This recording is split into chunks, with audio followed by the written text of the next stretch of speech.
कि आप सबको जानकारी है, भागीरथपुरा वार्ड क्रमांक 11 विधानसभा क्रमांक 1 में पीने के पानी के साथ जो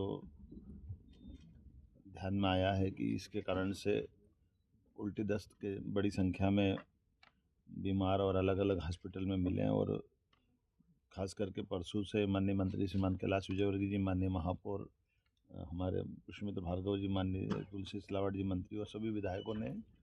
इस चीज़ को जैसे नॉलेज में लिया और जो ध्यान में आया, तो ये तुरंत प्रभाव से लगभग 2-3 दिन के अंदर 40,000 से ज़्यादा लोगों की स्क्रीनिंग की गई, जिसमें 2,456 संदेहास्पद व्यक्ति के लक्षण मिले थे और 212 भर्ती किए गए। इसमें 50 मरीज स्वस्थ होकर डिस्चार्ज हो गए, 162 मरीज अभी भर्ती है। 5-6 हॉस्पिटल में आज हम सब मिल कर के हर एक मरीज से मिल कर के आए और कमोबेश सबकी स्थिति करीब करीब स्टेबल है और हॉस्पिटल में उनके उपचार की व्यवस्था ठीक तरह से की जा रही है। ये बात सही है कि प्रारंभिक रूप से जो इस संबंध में लापरवाही हुई थी, तो जो कार्रवाई हुई वो सबकी जानकारी में है। हमने अपने ACS संजय दुबे जी को यहाँ छोड़ा है। माननीय मंत्री जी और विधायक, माननीय महापौर जी, विधायक जी, मंत्री जी सब मिल कर के कल दोबारा इसको पूरी बात को देखेंगे, समझेंगे। हमने कहा कि सरकार किसी भी हालत में और किसी प्रकार की लापरवाही को बर्दाश्त नहीं करेगी और ख़ास करके सभी क्षेत्रों के अंदर जहाँ भी पानी से संबंधित शिकायत है उसको और अच्छे से जांच कर लें और भविष्य में ऐसी नौबत ना आए इसका प्रबंधन भी करें। और ये बात सही कि कुछ अधिकारियों की कमी है, तो हम तो अधिकारी भी देने के लिए हमने कहा कि जो आपकी डिमांड रहेगी, इतना बड़ा नगर निगम है, हमको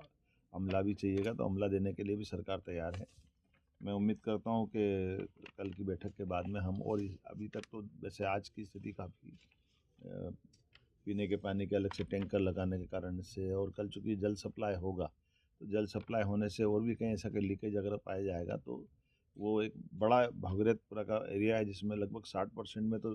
जहाँ पानी शुद्ध गया वहाँ दिक्कत नहीं है, लेकिन 40% जहाँ लाइन नहीं डल रही है और डलने वाली लाइन के स्थान के बारे में आवश्यक सावधानी रख करके जहाँ लीकेज है उसको दूर करने का प्रयास किया है। लेकिन उसके बावजूद भी जो भी बचेगा उस पूरे क्षेत्र को देख करके हमारे अमले और माननीय मंत्री जी और हमारे महापौर जी और बाकी सब मित्रों के साथ उस हर एक चीज़ में सरकार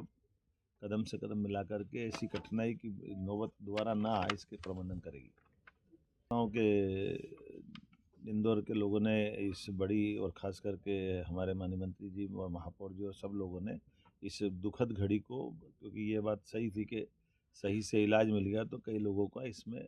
समय पे इलाज होने का लाभ भी मिला है और सारे hospital, private, government, medical college सब ने मिल करके इसकी एक तरह से आपात स्थिति जैसी थी जो पीने के पानी के कारण से छोटे बच्चे से लेकर बड़े लोगों तक का भी कष्ट तो होता ही पानी के कारण से, जो पेट का हाजमा बिगड़ता है, तो उल्टी दस्त की जो स्थिति बनी है, जो मुझे बताया गया आज मैं मिला लोगों से, तो थोड़ा दुखद भी है और कष्टकारी भी है, लेकिन हिम्मत के साथ और दवाई प्रॉपर मिलने से उसका इलाज भी किया जा सकता है। उम्मीद करेंगे कि इस तरह की घटनाओं में किसी भी प्रकार की लापरवाही की जैसी जानकारी आएगी हम और भी कठोर कार्रवाई करने को तैयार हैं। लेकिन ये बात सही है कि नीचे के सीवर के लीकेजेस और पुरानी लाइनों के डलने के कारण से ऐसी घटनाओं से सबक लेते हुए दोबारा ऐसी घटना और का नहीं हो, इसका हम प्रयास करेंगे। देखिए, जो डेथ की जानकारी आई है वो तो 4 बताई गई है और ये बात सही है कि वो इतना बड़ा इंदौर है, इतनी बड़ी कोई प्राइवेट किसी हॉस्पिटल में गए आए हैं, तो हम इस चक्कर में थोड़ा सा सरकारी PM का एक सिस्टम रहता है, उसका भी एक क्राइटेरिया है। लेकिन एक भी क्यों हो, हम तो इतना सा इस पर प्रयास लें कि किसी को भी क्यों कष्ट ऐसे से जाए, तो सवाल हमारे लिए कष्ट का ये है कि दोबारा ऐसा पानी से कोई नौबत ना आए, और जो हुआ ये हमारे लिए दुखद है। उसके संबंध में तभी हमने इसके लिए जांच के निर्देश भी दिए और जांच की रिपोर्ट आएगी तो उस संबंध में और कार्रवाई